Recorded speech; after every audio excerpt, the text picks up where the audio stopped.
everyone. Welcome to episode number 269. I can't believe we're almost at 270 of This Is Whole Life. And you might say, I remember back when. Well, you know who doesn't remember back when? Sarah. And I forgot her last name, and I was going to look it up before the show, and I forgot. Sarah, you know who you are. You're a member of WholeLife Church. You were on the stage singing this week. And Sarah stopped by the lobby, which I love being back to church. And we're talking about worship today. And I love being back at church because, and as more and more people come, people stop in the lobby and go, you know what? I really enjoy the podcast. Sarah admitted to never listening to the podcast before the name change and before Ken started to arrive and be here at WholeLife Church. And she's just like, you guys do a great job. I love the podcast. And I'm like, thank you very much. She probably doesn't like it as much now that you can't remember her last name. Probably. So. Yeah, that's probably. Sorry. We're really sorry, Sarah. This is Ray's work. Ray's job was to check this out. I gave him the job on the way home from Claremont today. Yeah. We were out on a shoot. I was hot and tired, and I said, I'm going to look that up. And then I said, no, you're right. I should have Ray look that up. And our research assistant. Yeah, and he's slacking today. Man. And then I also want to send out a big shout out to Cheryl Fowler, who sent us an email last week with the subject line of, oh my goodness, I enjoy these so much. Exclamation point 1, 2, 3, 4, 5, 6, 7, 8, 9, 10, 11, 12, 13, 14, 15? 15. Exclamation points after so much. That's significant. It is. And continue. Thank you, Cheryl, for the 15 exclamation points. I dare anybody to try to top that. That's right. And she continued inside the email with, and I love the renaming of your podcast to This Is Whole Life. Now, Ray might try to convince you that it was his idea, but I won't let him because it was Ken's. No, it was, Randy. Well, Randy had the first one, so this was Ken. Team effort. But Ken made the suggestion, and we all let it ruminate and was like, "Yep, that's the right way." So we agree with you, Cheryl. It is the right one, and we love the renamed podcast. Thanks for writing, Cheryl. Thanks for writing. That's awesome. In. All right, so we love to receive your feedback, and we like positive feedback even more. But we'll take whatever you give us. Honestly, we will. So let us know. Podcast at WholeLife.church, which is how Cheryl reached us. Catch me in the lobby. I'm happy to say hello. You know, that's something I like to do and have a conversation about. Or 407-965-1607. You can leave a voicemail or a text message. All right, this week we're going to jump right in with the Velvet Sledgehammer. Now, it may only hold true for some because I'm pretty sure that some other people were pretty happy about it. But Ken, you said, we find every nation, kindred, tribe, and people giving glory to God. Can you imagine that? And I put this in bold because I think this is where it comes in. How can we have the audacity to think that the way we worship today is the way that God likes it? When there have been thousands of years of people worshiping God in different places, different times, different ways, I suspect being in heaven will be something beyond our comprehension. But we all know that there's a right way and a wrong way to do this because we all have opinions about it. So, this debate's going on forever. So how do we know what worship is to God? Or do we know? Well, I think we do know. I think it's just something that comes from the heart rather than a particular style or way of doing it. I think it's something that's a lot more. It's kind of like when your kids were little, did they ever sing to you? Oh, yeah. They still do. Was it amazing? Absolutely. But what made it? Was it because they have the voice of Whitney Houston or something like that? No. Oh, no. Don't lie. Don't lie. You know it's not true. It's not my true. daughter's got a gorgeous voice, and I love her. Does. But when she was small, I remember her singing something like it went like, "Daddy's awesome, and I love him so much." And you know what? It was the most beautiful song I'd ever heard. But it wasn't because of its musicality. It was because it came from my daughter's heart. And she was telling me that she loved me.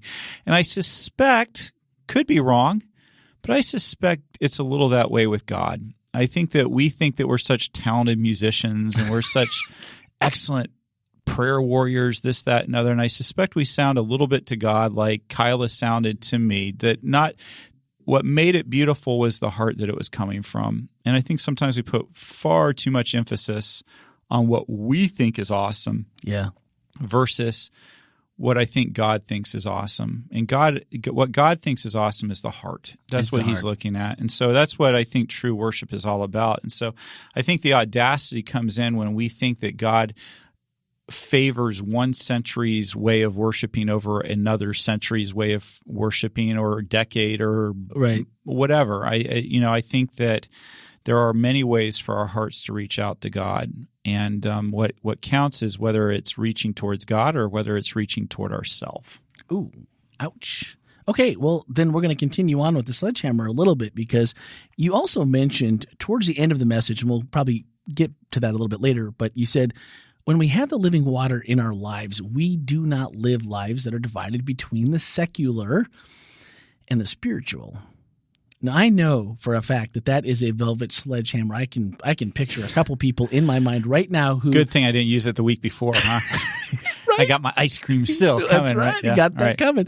I can picture it. I can hear the responses, because I know, like, these people personally who would fight to the death in disagreement. Because after all, how do we know how to keep Sabbath if we don't divide the secular out of it on Sabbath, Ken? Wow, what a great question. It's kind of interesting to me that we ask that question, but we don't ask the question of what about the spiritual in Sunday, Monday, Tuesday, Wednesday, Thursday, Friday? Why don't we? I mean, we get all hung up on behaving a certain way on Sabbath, and I'm not saying that there isn't a right way, absolutely. And I do believe that. But what I think is a little sad commentary is that we think we can live for Jesus on Sabbath and live like hell the rest of the week, and that Jesus doesn't care about that. That it's like, well, but that's not on Sabbath, so it's different. And I think that this Sabbath is a day that's set aside. I think it is a special day. I think it's a day like, going out on a date with my wife. There are certain things that when I'm going out on a date with my wife that I do differently than if I were just out with the rest of the family, or we're out doing, an event or something like that. And so there is a difference, but it doesn't change the way that I love my wife. It doesn't change. I'm married to my wife, whether I'm on a date with her or not a date with her. It's like somehow we treat it like if I'm out on a date with my wife, I can't look at other women. But if I'm not on a date with her, well, then I can. Yeah, well, no, that's not the way it works. And somehow we think that Sabbath is that way, that, okay, well, I'm with Jesus today, but I'm not going to, I can look at other idols the rest of the week, and that'll be okay. And that's what I really am talking about, that I'm really a lot more worried about the secular mixing into the other 6 days than I am the secular mixing into the seventh day. I think that a lot of times we just kind of focus on, this is the one day I've got to be good and I've got to do things the right way. Yeah. And then the other 6 days I'll worry a little bit less about it. And that's what I really mean, is that when we try to divide our secular life from our spiritual life, we miss the whole point of the new life in Christ. Well, it can totally screw up the Sabbath, even in worship, if you want to talk about corporate worship that way, because there are times when you might say, we're going to do this worship service, and we're going to do it on Saturday because we're Adventists. We're going to meet worship. We're going to meet and worship corporately on the Sabbath. What if we did that at 6 p.m.? Oh, you're saying that there's a what about 11 o'clock then? Or, like 11 a.m. or 11 p.m. Like 11 a.m. to noon. Yeah. That's the most holy time. Everybody knows that. And so it's somehow sacred because it's a time when, for whatever reason, at whatever time or whenever it happened, that this was when we designated that actual worship takes place. Right. And I always thought that was odd. I don't know where it came from, but aren't we supposed to be worshiping 24/7, 365 in all that we do? And so just to be that regimented, when we look at worship as a time or a location or a mindset for Sabbath only, it just throws everything out of balance. Yeah, my theory is that all came from the book of Acts. Really? Yeah. I can't tell if you're kidding, so I'm looking across, and you've got that grin on your face, so it makes me like, should I buy in? Or? I appreciate you describing for our listeners what's happening here in the studio, because that's important. So, no, I suspect it comes from the book of Acts. You remember when Paul was preached kind of long? Oh yeah, yeah. Okay. My theory is that that was afternoon church. His sermon went super long. And then the kid fell out of the window, died. He had to raise him back to life with the power of God. And so they were like, from then on, it's like mornings only. Paul, that we can't have people falling out of the window every week. And so, I mean, if you eat a pile of haystacks, are you going to be able to stay up and just be awake for the afternoon you service? know that there's no chance of it. There's no chance whatsoever. No, I think you're onto something. And here. now just for the record, that is me joking around. But there is absolutely nothing holy about a particular hour of the Sabbath day. Right. The Sabbath day is holy. Yeah. We read that. Remember the Sabbath day to keep it holy. Yeah. By the way, we keep it holy. Anyway, so, but the thing is, it isn't the particular hour of the day. In fact, I've been at a church that had their church service at I think right about 1:30 in the afternoon. Okay. And it was wonderful. I loved it. It was one of my favorites because I didn't get to enjoy it as much as I would have liked to, because I was actually pastoring two churches, so I did one in the morning and I did this other one in the afternoon. But what was amazing is occasionally there would be weeks where I was only preaching at that church. We'd sleep in late. We would have a nice leisurely breakfast or brunch, actually, usually, and then we'd slowly make our way to church. And people weren't yelling at each other because you know how it is when you have to be at church by 9. It's like, oh man, get the kids up, get everybody. When they're small, get them through the showers. Let's get ready for church. And by the time you're ready, rolling into the church, into the parking lot, you're like ready. You're a hot mess as a family. So I actually really enjoyed that one a lot. I thought it was kind of nice and relaxed, and got to spend time with your family.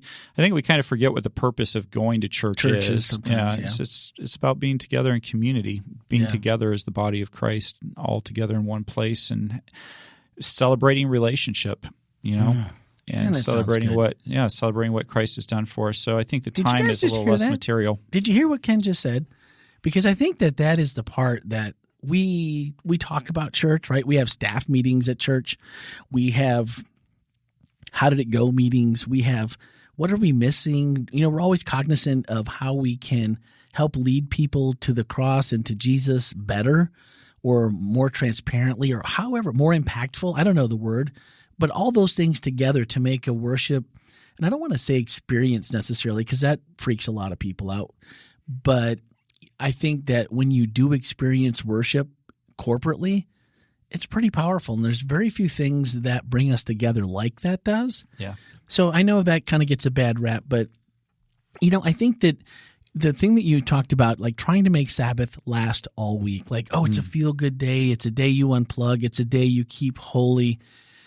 I don't know if we have time to go into how everybody keeps it holy different than another, but how you do that and how your family or how if you're processing it as a single person or however it is that you do that, here at WholeLife Church, one of the reasons for this podcast in my mind, and one of the reasons I pitched it to Andy and Jeff 5 years ago was, to me, I'm one of those people where I'm not looking at it as I need the Sabbath to last all week. But I am also one of those people who are like, man, I wish there was something else to do during the week with my friends from church.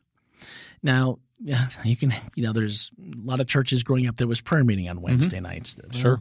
Or there was this meeting or that meeting or the Pathfinders or all these different things. And so for the podcast, for us to get together, talk a little bit more in detail about what we talked about during the message and maybe what's going on, in our lives, that we can learn, we can teach, we can grow together as a church community. That was part of it. But there would be some that said real worship can only be as a result of that corporate worship. It's my Sabbath. I wake up, I wait for it. Like you said, man, I hope the pastor brings the message this week. I hope there's the music.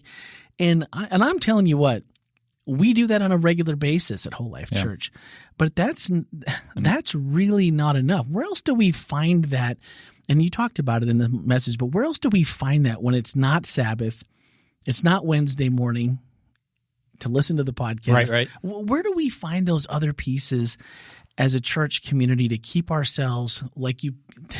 Oh, by the way, don't miss Ken's presentation on Jesus filling us up.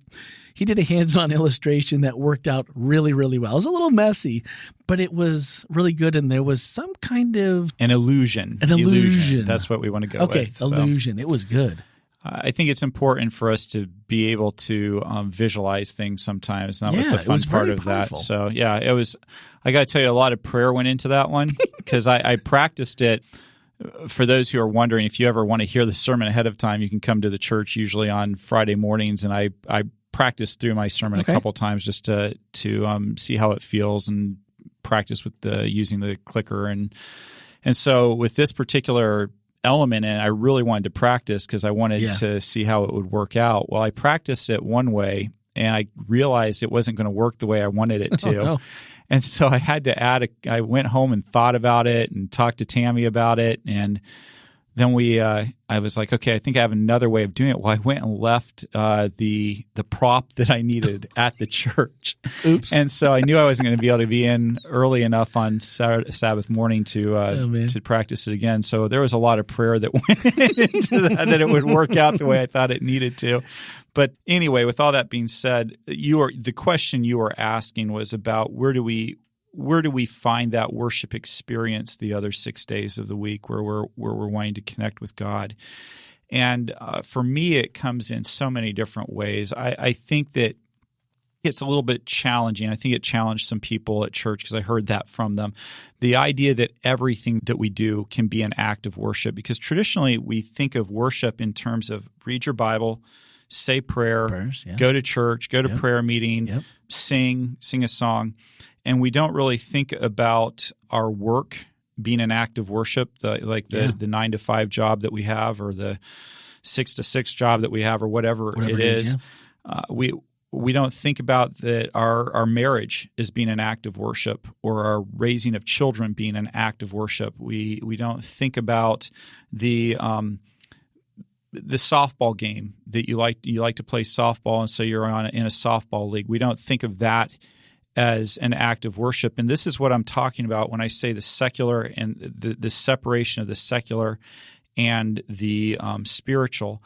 It probably drives me about as berserk as anything that people are willing to say that a certain style of music is not okay for church, and then they'll go to a stadium, cheer on a sports team with that kind of music blaring in the background.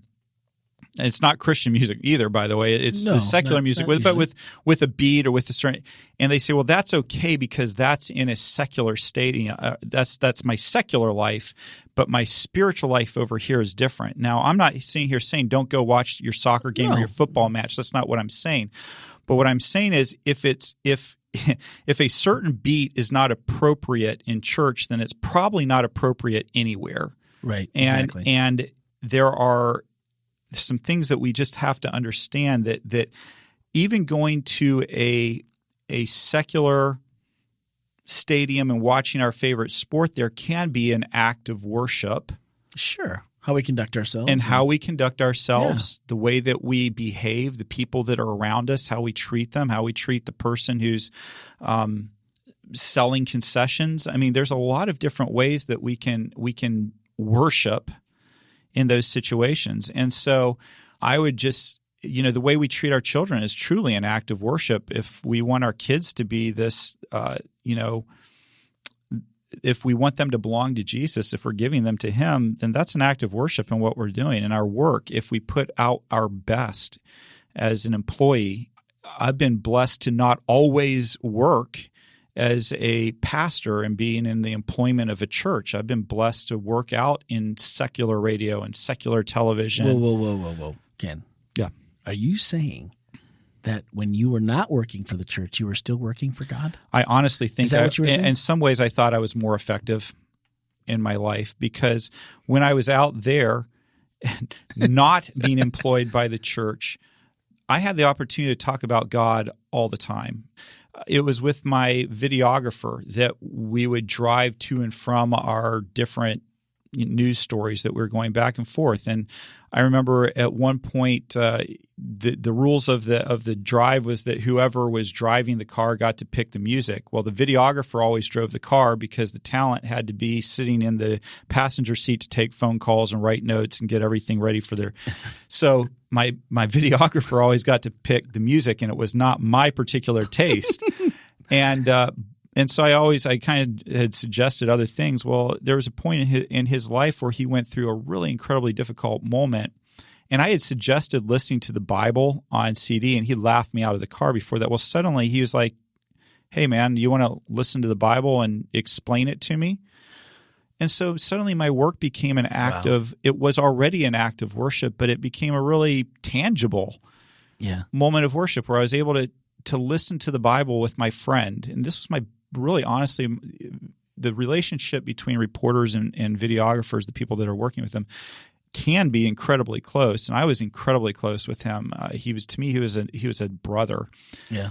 And to be able to talk about the Bible with him where he hadn't had interest before, and to be able to explain things, it was an act of worship. But it didn't come because I beat it into him, or we're going to do this whether you want to or not. It came at the right time, but it came from a consistent before that.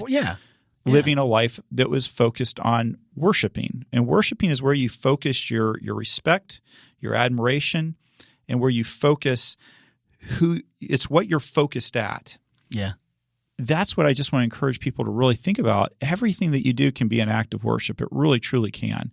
Yeah. And I think it manifests itself also when a lot of people will say, oh, you're so lucky because you get to do this, or, you have that, or there's something about you or your life or your job that people go, man, that must be really cool. And it's like, it's all a God thing. Yeah. And so I think when you plant those seeds, like you said, there's not like your guy's just going to show up one day and go, let's listen to the Bible on CD if you didn't at least suggest it.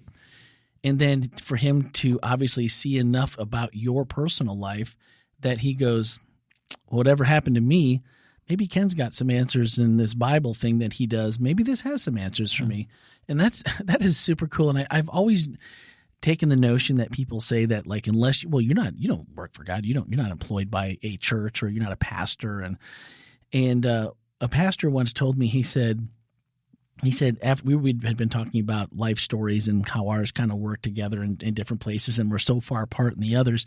And I'm like, yeah, that's why I'll never be a pastor. And he's like, oh, you're a pastor. Mm-hmm. And he's like, and if you don't know that, he's like, you need to learn it quick. He's like, because that is your story for a lot of people will hold a lot of power.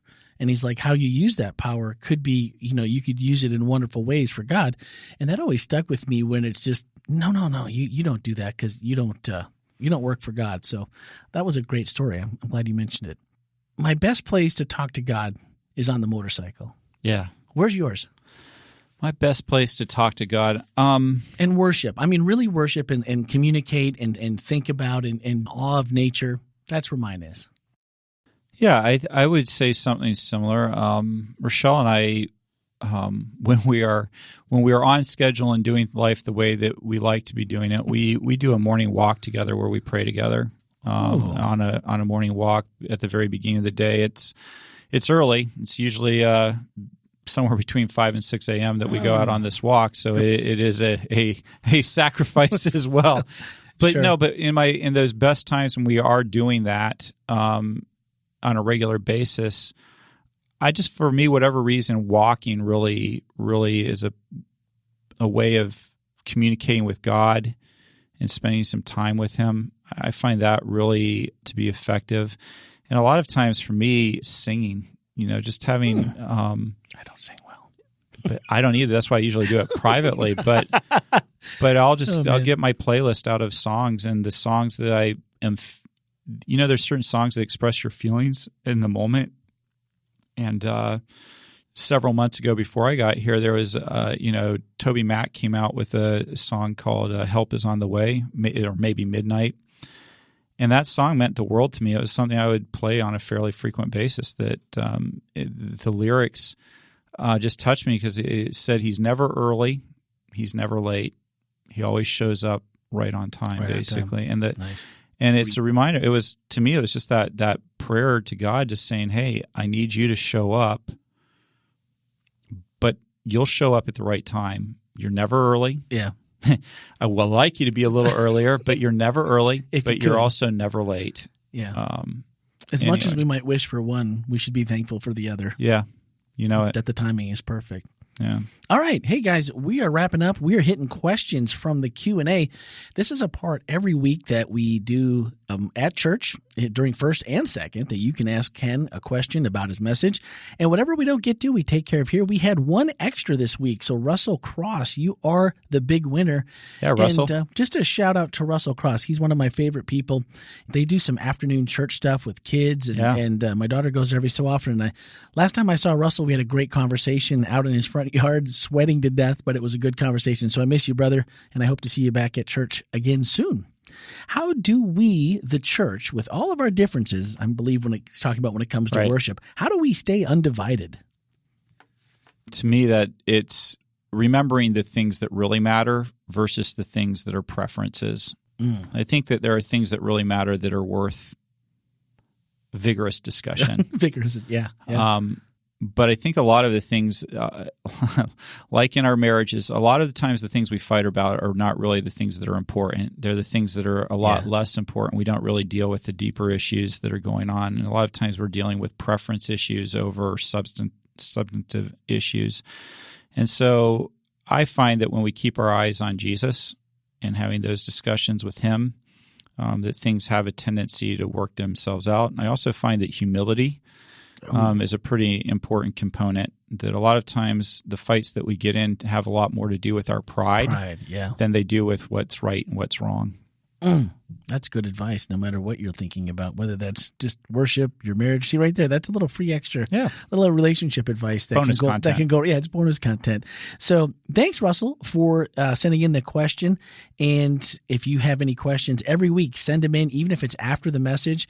Hey, if you listen to the message on our sister podcast, Speaking of Grace, which now comes out every Saturday morning, or at least by early afternoon. At least it's every once in a while we may have a technical glitch, but if you listen to the message and you go, I have a question for Ken, but the message is already over. How do I do that? The information, swipe up in the show notes. They are there, 407-965-1607. You can leave us a voicemail or text, or podcast at wholelife.church.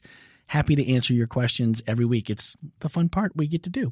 Yeah. So this week, one of our Whole Life takeaways asked, do you view Sabbath as a once a week day?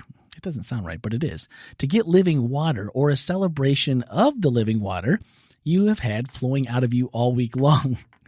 And as I read that one, it resonated with me a lot, because I think it's part of our journey as Adventists, because the Sabbath isn't unique only to us, but it's unique to a few more than the masses. And you grow up and you think, oh man, it's the Sabbath, and now this is uncomfortable because of my friends, and I don't get to do this. And I feel like you got to get it all in. Like as a kid, you try to take it all in, and then, we'll wait for the rest for next week. And somehow you have to learn to transition that. And, I don't see it that way, but I also now value it for the amount of living water, or the recharging that I do with myself, with my family, with my friends, to try to make Sabbath an enjoyable and fun and worshipful day by the way that we approach it, by the way that we interact with each other. And I think that when you look at it that way, it ends up being I've really carried this through pretty well this week. Like this is done well for me. So I think it's partially just in how we approach it and how we view it. And so would love to know, like, how do you view Sabbath, or, what have you found in the Sabbath that has been so special to you that it just kind of overflows throughout the week? Or is it something you're still working on and, you have questions? We'd love to hear what those questions are. We'd love to celebrate the victories that you've had. So again, use those same numbers that we just mentioned, or the email, and we would be happy to answer those questions or play your thoughts on the next podcast. And our final thoughts are from Ken's closing. He said, when we have the living water in our lives, we do not live lives that are divided between the secular and the spiritual. Every act of every day is an act of worship to God. I love that.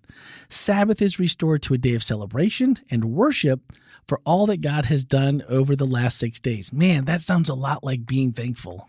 Doesn't it? Sounds like good, though. It's beautiful. It's beautiful in its simplicity, but yet it's really complicated when you think back to the week and all that God has done for you. That is so amazing. So we are one away to finishing this series up. Yes, am I correct? This Sabbath is the final sermon in this series, but it's serving as a springboard. That's right. Into 2 services that will be coming up. We've got if you come to church at Whole Life this Saturday to either of the services, I have a gift for you. All right. Yeah, I'd like to tell you more about it. It's pretty cool if I do say so myself. But wait, there's more. There's more. I'll throw in some Ginsu knives. No, I'm not going to really. So no, seriously, there is. There's this really cool gift that's going to help you remember our values, and it's pretty special. Tammy did a fantastic job of helping me get this all arranged, and so what doesn't Tammy do a fantastic job at? By the way, there's nothing. Thank you. Yeah. Okay, so there we go. So be there for that, and then we're going to launch into what we're calling the Matthew 25 challenge. That's going to start after the Sabbath. So there will be Sabbath, and we'll start it on Sunday. Okay. It is super cool. I mean, super cool. So you're going to want to be at church and hear all about this, but it's a challenge to remember what many people in the world experience that we don't experience here in the United States. And it's going to launch us into what we're calling The Chosen. And this is not the same as a television series. Okay. But it's just going to be this amazing opportunity that you just, oh my word, I'm so excited about this. I can't begin to tell you. So be at church. If you want to view online. I haven't figured out how to get you the gift if you're viewing online. So I was trying to think about whether I could mail it, but it would be a little prohibitive cost-wise for me. But we have the gift. It's available if you're at church in person this Saturday. Service is at 9:30 and noon. Well, if you watch online, maybe there's a way we can come up with something. We'll think of it. We'll think of something because maybe who knows? We'll find something. Yeah, maybe we can. But come. Last week you can do the Matthew 25 challenge whether you are in person or not. Okay. And you will be able to do the Chosen whether you're in person or not. Okay. It's just the gift that I have that I haven't figured out how to get that, and it's pretty cool. It's pretty cool. Well, that's Randy. another reason to come. And you know what? The last couple of weeks, we see more and more people coming back, and it's been really, really good to see so many people back and to be able to give a hug, shake a hand with whatever your comfort level is. And it's just been really, really good to see everybody. So come on out, and both services 2 weeks, right?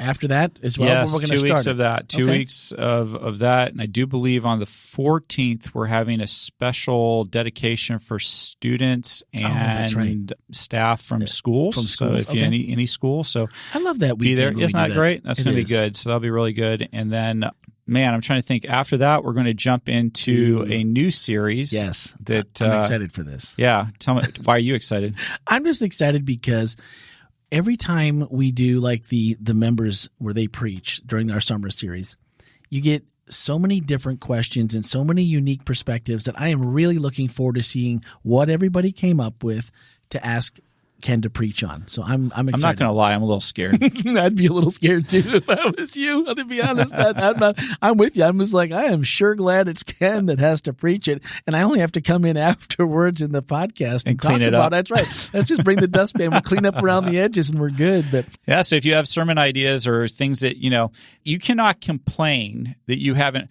No, the pastor never preaches on this topic because we're giving you the opportunity. This is your chance to tell me what to preach about. So. And if you've got something to say, we've invited you every single week right here. Let us know what it is that you'd like to hear us talk about, or what didn't we say? What should we have said better? What shouldn't we have said at all? Hey, let us know. And I don't know if I mentioned it, but this week our final value is participation. So I'm excited about that. Yeah, I think that's going to be a good one. All right. That's going to do it for this week. As always, guys, thank you so much for listening. We appreciate it. We love it when you give us feedback. So please do anytime, even if it's just, hey, we think you're doing a good job, because we really like to hear those. I won't lie at all. It's a total transparent. More Ray. More accolades for Ray is fine by me. So we'll be back again next Wednesday morning as always. And just one more time, Speaking of Grace is now coming out on Saturday, mid-morning to early afternoon, but mid-morning is when it really should be out. And so if you need to catch it that way, please know that it is available for you there. All right, everyone, have a great week and let it all flow and celebrate what God has done over the last 6 days. Amen.